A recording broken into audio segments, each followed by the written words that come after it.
Hello, ladies and gentlemen. It's Dr. Tina again with the most amazing and inspiring Samantha Kirkegaard with me today.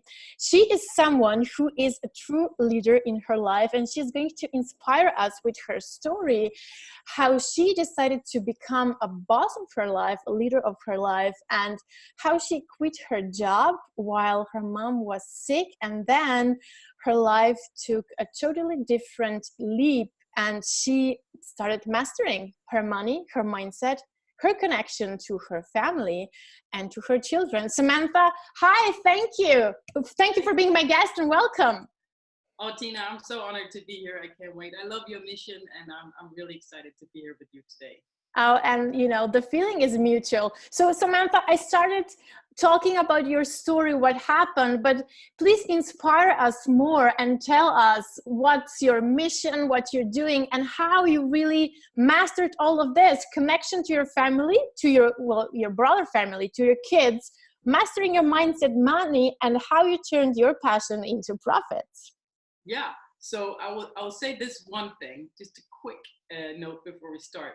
I actually came home to my family when I was 18, and I said I wanted to be a millionaire by the time I was 30, because they're all artists and hippies, so I was a proclaimed capitalist. And I have to say, in this journey, money comes last. So I had to rearrange my mindset to not focus so much on the money, because I find that when I do that, it's more about my own insecurity and money being the proof of success. Mm-hmm. So I took a lot of time to turn that around and focus on servicing, focusing on leading your life, and focusing on other things. And I have to say, what I did was focus first on my children. And in order to focus on my children, I also had to process my relationship with my mother, which actually was her who sent me on this mission, because the day she died was actually the day I didn't quit my job. Actually, my business partner kind of made it impossible for me. You could say he stole the company, or he exploited me. So I had no choice, really. And I think if that hadn't happened, I would have still be chasing the IT millions. We were in IT startup, and that's all about getting capital. It's a very masculine game. And it wasn't soothing me at all. It wasn't serving me, and I wasn't on the right path. So the way I look at it, it was like my mom's first agenda as an angel was to put me on the right path. So on the day he died, he did that. He locked me out of the systems, and I couldn't really do anything. I fought a little with a lawyer, and I wasn't gonna just quit. But from that day on, I started the journey. And that became the mission, the Make Love Not War mission, where I, as you, interviewed experts around the world and asked them, why am I so angry? Why do I hate the ones I love the most? How can I hate my husband and children so much? So doing that became my processing my life with my mother, Make Love Not War. My mother had a lot of love, but it could also turn into hate and anger, right? So that's it. And sometimes I had the same feelings with my children. So for me, it starts like this. I wake up in the morning, and my first job is to get my kids to school, not screaming. They have to be out the door at 7 a.m. But I had to get a grasp of, get my mind right about it's the most important is to not shout at my children. And when I deliver them, after that, I take a run and I swim in the water all year round, because that really calms me down, and I take care of me. But the first thing is my children. So I made it that priority. And the second thing is serving me and doing the best I can for me. And then, of course, serving others is very, very important. If I wasn't serving people and coaching people every day, I don't know what I'd do. Yeah, exactly. So tapping into your life's mission and what the work that doesn't feel like work and what you're naturally good at, which for me is connecting with people and just being myself. Whatever it is, when you're in that, that's how I make love, not war. Like whenever I connect with people, I go down to the basement, I'll come up to my husband, I'll be filled with love and surplus. So tapping into that source that just fills you up, where no matter what happens and he does stuff, you just have a surplus, you can look with a smile. So getting into that groove, but also getting your priorities right. So I just want to say this one thing. In the beginning, it was really important for me to get my kids there on time. And it still is, but I found out actually it was my insecurity, because I was messing up in all other areas. My husband is great with the children. He's very present, very calm, and I so admire that. He's my role model, but he's not very practical to get them there on time. That was kind of on me and my shoulders. So when I noticed that it was my own bad guilt or mommy guilt that was driving this need to get them there on time, when I could be honest about that, that kind of loosened up. And I Mm-hmm. could get there on time, but I had to kind of own the fact that it was my insecurity that really made me like scream at them to get them out the door. Like, why was it so important that you like lose it with your children? It's the mommy guilt. It's the feeling bad at everything. And this is the one thing that makes me a success. So don't care so much about what other people think, and admit what really triggers you, and just own it. Because a lot of the time as a mom, I think it's a lot about how we get judged. Like, I don't want to live with the kids all dirty. Why? My husband doesn't care at all. Like, why do I care? Because they immediately look at me when they're dirty or wrong clothes. Like, they don't look at him. It's kind of my thing, right? Exactly. So I have to, like, I didn't know I was that insecure, but I am, and because I want to feel and look like a good mom. But what's most important is that when I'm in front of my child, I'm a good mom in that moment.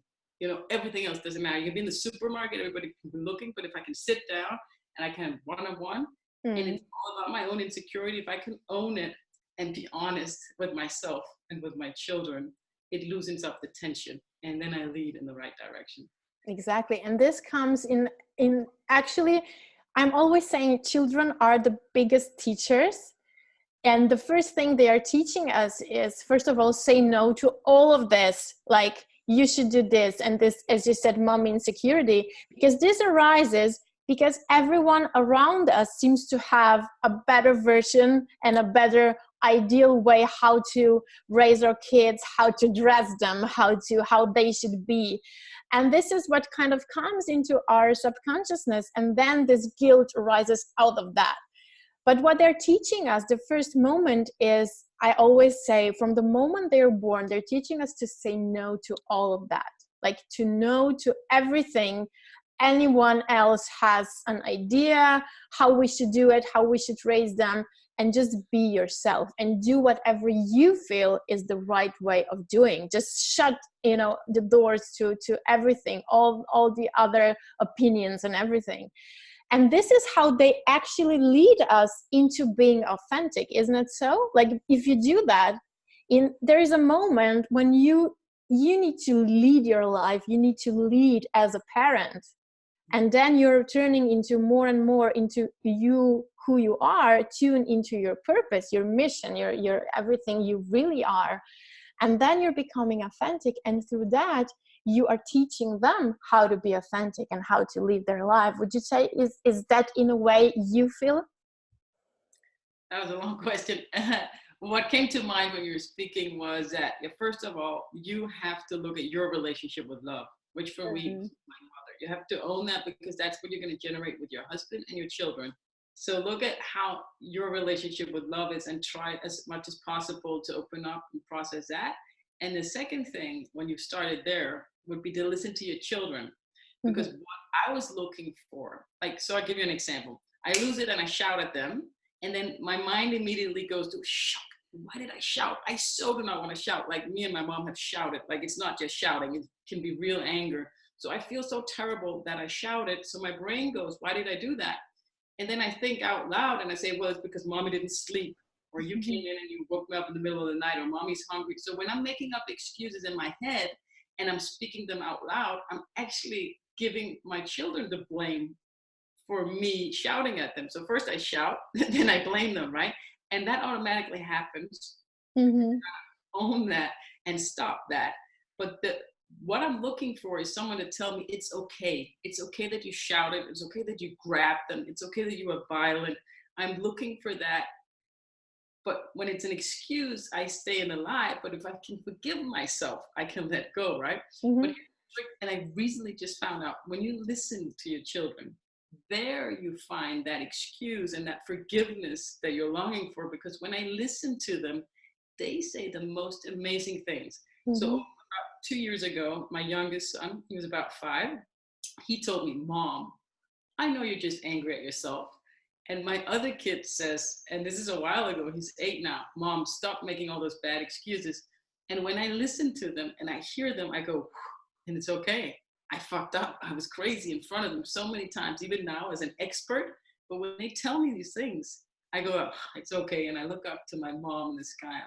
Our mission really is working because they're already so wise and so smart because of all of our mistakes.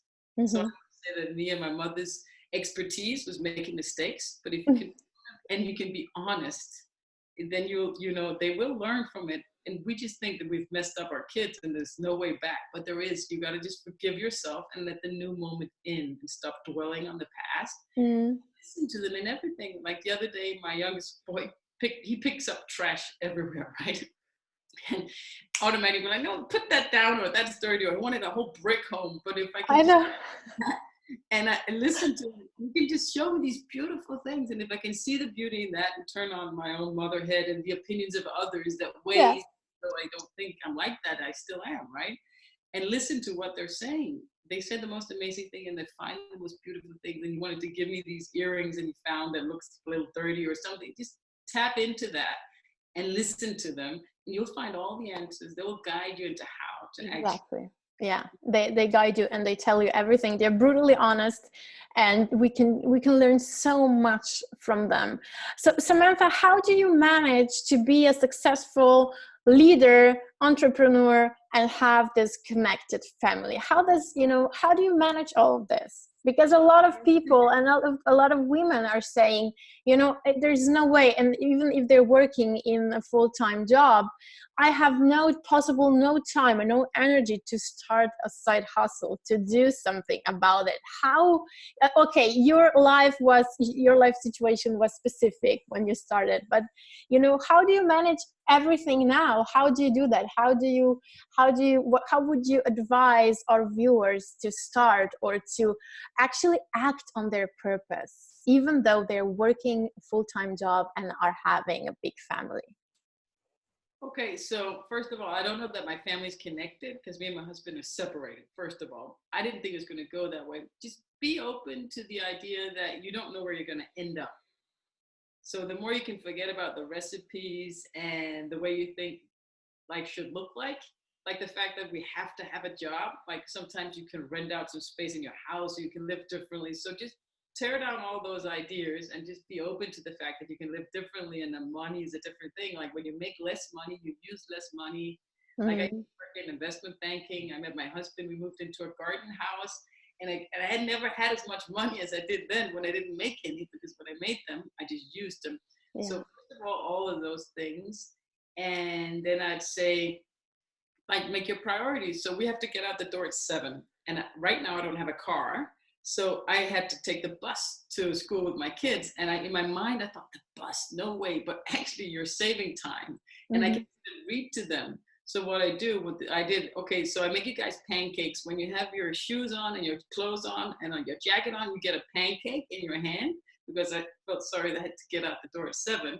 And then we walk to the bus and they eat their pancake. And on the bus, I have a book. And then I read to them and I can cuddle with them if we get 3 seats in a row, and I'm really close to them. And I love cuddling, right? That's I love putting them to bed at night for an hour, just holding them. Yeah, I love that too. Great quality time in the bus. And I always thought bus would be a nightmare, but there's traffic jams anyway. So it really doesn't matter. And then I have my bicycle down to school and I can bike back and get exercise, and I bike down to pick them up. So I had this idea in my head that there's no way I wanted to have children without a car. And now I'm actually getting used to it, and I kind of like it, because you open up and lead yourself with love, but don't be stuck in specific ideas of how you think live your life. Yeah. Like that would be the main thing. Yeah, I love the way that you are just going with the flow of life. Like whatever life brings you, you take it, and you are the master of creating this connected, wonderful moment and journey out of it. This is what I really love about you and about your story, is just don't mind too much. Like nothing will none of the problems will get solved in the same frequency as they're created. I think Einstein said that, and you are the wonderful example of doing this. Like whatever life brings, there is a higher reason, there is a reason why this happened, and now you're going to take it as it is, and you just go with the flow, and this wonderful story is created out of it. I love this idea of reading a book on the bus. And I really think how authentic you are, and how you really manage to really not overthink what other people are saying, because I know a lot of mothers would get this idea, but then they would stop, because they would think like, what would others say if I would just read out loud on the bus? Like, no one is reading, let's say no one is reading out loud, but you are allowing yourself to be. And this is, and when you allow yourself to be, your money follows. As you said, money, you shouldn't be doing nothing for money. Of course, it's fun to have it, and we all love money, and it's the truth. It is the truth. But you have to have your mission, your purpose, your connection with who you are. And in that way, you're teaching your children to be who they are, and to really live their purpose in a way. And then everything follows. So I just have to say that still my thing is to not be, my expertise is to make mistakes. So I make tons of mistakes. I love that. You learn when you make mistakes, right? Exactly. You can just say, whenever stuff happens, like on this morning even, I blamed my kid for being late for the bus, and I actually stayed in that excuse for so long, and it completely, like, he was just, Mom, I'm not going to even answer that. He was just like if you were coaching your client, was like totally, you're just drilling yourself deeper into the hole. But just look at that little example as, okay, life goes on. What can I do right now? Like, there's always a new moment, a new second. What can I do right now? Exactly what life throws at you, fuck. And I threw this in my own face. Like, what am I going to do now? But just, whether it's a big thing, you always have a choice. Even though when you shout and you lose it, you still have a choice. You don't have to stay there, right? You just ask yourself, what can I do right now without blaming, complaining, or throwing a huge pity party? So I have my 12 steps, right? And they start with admit and acknowledge, right? Yeah. So, okay, I'm in a dysfunctional relationship. Admit I'm an angry wife. I'm an angry mother. And then number 2 is accept and surrender, and stop trying to fix things. Because what I find is that they break when I try to fix them. And trust is like the magic pill. That's the biggest thing I've learned from my husband, or ex-husband, as I should call him now, is to trust. He always said, I don't want to lead my life with fear. And that still goes. As soon as you can trust your partner's love, trust your own mothering abilities, and just trust. And for, like what you said, which I forget because I never really care what people think about me, but generally what I've seen in the people in my life that I've known, the number one thing that holds people back and brings so much terrible things into their life is thinking too much about what other people think. Mm-hmm. So I think 99% of the population could do really well with not giving a beep about that. Because they care about you and your children and what matters to you and your communication with them, and block everything else out. Exactly.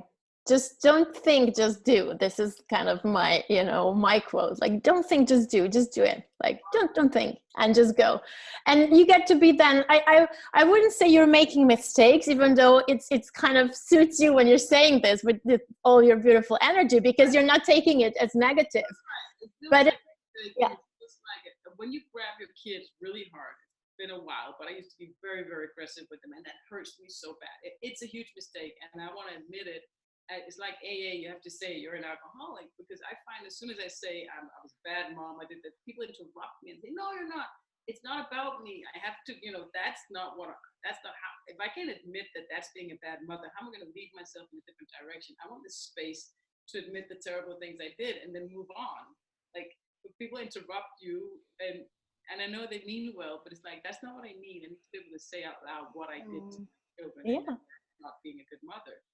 And so, but it's just a learning process. It's actually, well, in that moment, if you take it that way, it's a mistake. Of course, it's every mother feels bad if doing such thing to a child, grabbing them. But on the other hand, you learn so much from this experience, and and even your children. So how you move on, this is actually teaching them. With yourself, and you're honest with them. Exactly. But what I found triggered me both in my relationship is feeling like a failure is my sore point. So that triggers me and makes me behave stupidly. So knowing that, but also knowing, okay, I can learn from every mistake or every so-called failure and move on and not stay if you're honest, right? Yeah. So looking at things like that, that even no matter what happens, there's a learning opportunity in that. And that's why I call it that's the source of all the wisdom. It And is. I live up today talking about has been mistakes or failures or things that you have to stand up and move on from and learn from. And so you can be right, or you can, you know, get to connection, I always say. If you want to be right, a lot of people want to be right. That's a choice. So my husband can be right, or I could be right about my husband being something like a slob. I could be right about that, or I can get to connection. So it's a choice, right? So if you want to be right, or you want to be in connection with your kids, like when you have an argument with them, what do you want? Do you want to be right, or do you want to get to connection? What matters most to you? And if you want to be right, in my take, you're not really choosing honesty. You're choosing being right. It feels better, or whatever reason. Exactly. Samantha, thank you so much for sharing your story and your wisdom. Just before we go, you prepared a little special free gift for our viewers. What have you prepared? Yeah, so I have, you have an opportunity to book a call with me. And on that call, we make a session. It's called the Stop Fighting session. And during that call, I give you some tools, but I also figure out which of my 12 steps is the one thing you can do that makes everything else easier or unnecessary. So when I figure that out, I'll send you the digital material, which is a voice recording, and it could be a PDF file with some questionnaires, something you can fill out, or a test. It depends on where you land. So for example, we have step number 8, which is stop complaining and blaming, and people have huge breakthroughs following that. And another one is called stop hosting your own pity party, and so forth. So whatever we figure out, I'll send you the material over for that particular step, so you can listen to it and you can do that. Thank you so much. Such an amazing gift. And thank you for being my guest, for taking your time today. It was an honor having you. Great pleasure to be here, Tina. You're doing great in the world. And I hope that the woman out there watching with us today has some takeaways and can create a shift in her life. If not, reach out to Tina or me. We're all here for you to help you. Exactly. And thank you for these kind words of yours. And they are so empowering. Let me tell you that. Thank you all, ladies and gentlemen, for watching this. I hope this interview opened so many, like I got so many ideas out of this. And it was really, really full of wisdom. Just stay tuned, stay connected to yourself, do good in the world, and everything will follow. I love you all. Bye-bye.